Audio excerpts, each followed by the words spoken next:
Jadi Bang, anak kalau cari semangka itu kan sukanya yang nggak berbiji biar nggak ribet ya, biar nggak repot. Cuman nih Masya Allah, ini dihidangin semangka ini berbiji. Ini juga berbiji. Terus pisangnya juga, ini udah lama kali nggak makan pisang nih. Pisang biji juga nih, pisang wak kalau gitu ada Aceh. Atau ada Abang mungkin ada apa? Ada pilihan khusus kenapa yang berbiji atau ada manfaat dari biji pohon itu Bang? Ya, saat ini semuanya kami tanam di sini. Jadi kami mencoba memahami secara sederhana bahwa kalau fitrahnya berbiji, ya memang harus dipertahankan bijinya.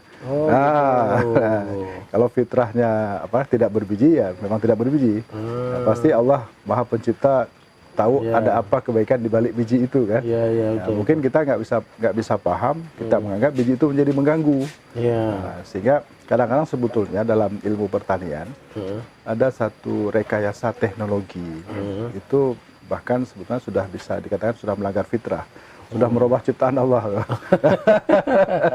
Dan itu boleh jadi kita nggak tahu sekarang, satu saat akan timbul efek negatif bagi manusia.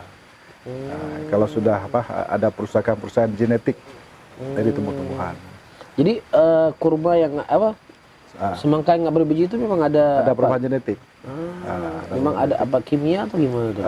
Bukan kimia, genetiknya, istilahnya kromosom awalnya itu dirubah oleh manusia. Seperti dibikin ayam tidak bisa bertelur, dibikin telur nggak bisa menetas. Jadi kami mencoba memahami ini semua sudah melanggar fitrah kan?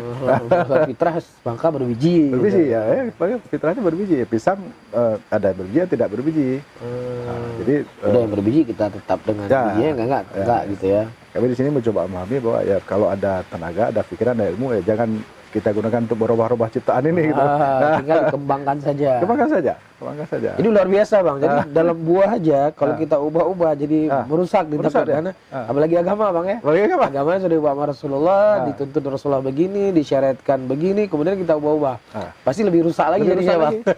Orang makanan saja, hewan saja bisa rusak ya. Apalagi agama diubah-ubah ya. Masya Allah.